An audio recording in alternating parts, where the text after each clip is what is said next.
Welcome to the Shaggyshane Kansas City Chiefs Show. In the studios of Red Tribe Cinema, my guest to my left is none other than Lance Twidwell of the Spoken, where your Kansas City Chiefs lost a heartbreaker. The Chiefs lost 36-35 to the Baltimore Ravens.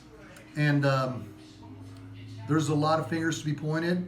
We could point at Clyde Edwards-Helaire. He'll be known. He will be known for fumbling the freaking football, just like Harvey Williams was back in '93, just like any other Chiefs fucking running back who blew the game.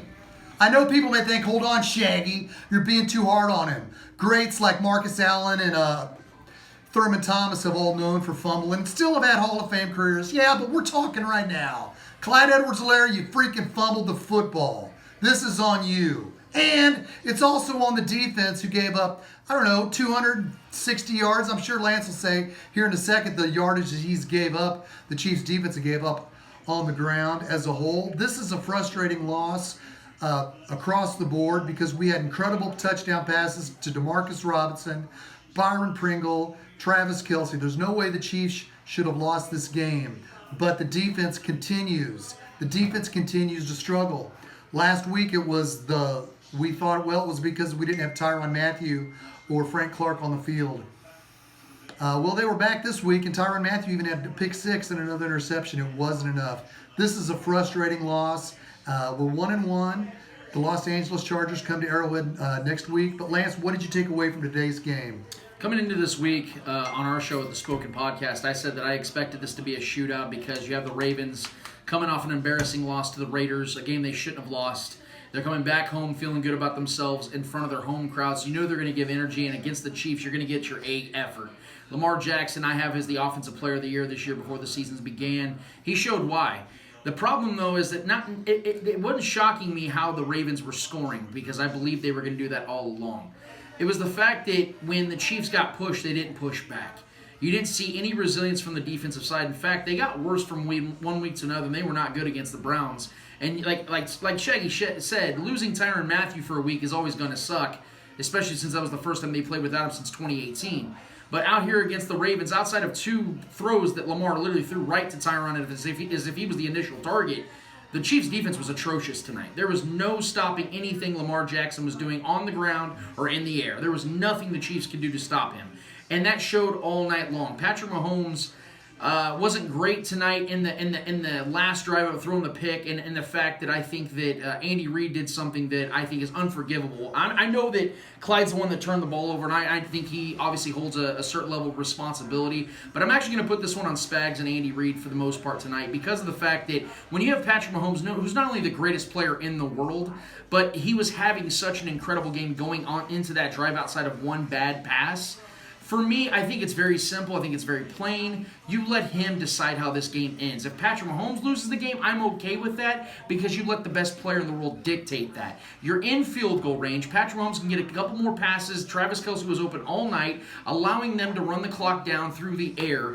I'm okay with running the ball. For me, though, in this moment, you have to let Patrick Mahomes, who you're trailing in the game at this moment. It wasn't like you're juicing the clock with the lead. You need to go out there and score. And Patrick Mahomes gives us a significant better chance of scoring than putting him in the hands of Clyde Edwards-Helaire, who wasn't in rhythm in that game. He didn't have a great game going into that final drive. Patrick Mahomes did.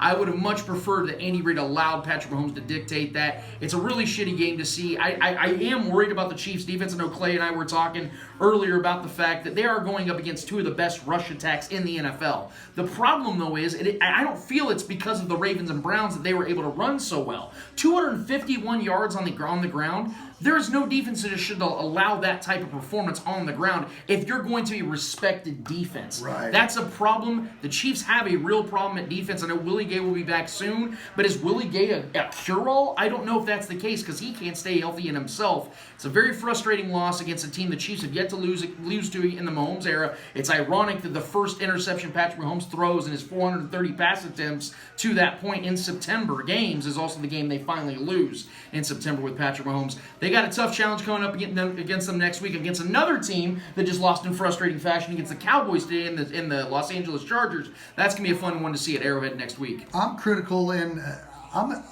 you have been a Clyde Edwards-Helaire fan. Many have, and I have been critical on him just because he just doesn't seem fast enough. He doesn't have the cutback vision that we saw in Kareem Hunt, Jamal Charles, and Priest Holmes. Is it unfair to compare him to those? Yes, maybe, but still, he is the number 1 draft pick. He has to cut back lanes to make those runs. He just doesn't. Clyde Edwards-Helaire just does not seem fast enough. He does not have the vision to bounce outside. And hell, he just cost the freaking Chiefs a victory tonight. Am I being too hard on Clyde, or do you see what I'm seeing when it comes to him being quick enough in the holes, the cutback lanes? No, you're not being too critical at all. When you're a first-round player, you have first-round expectations, whether that's fair or unfair. It's the same thing with Eric Fisher when he was the first overall pick in 2013.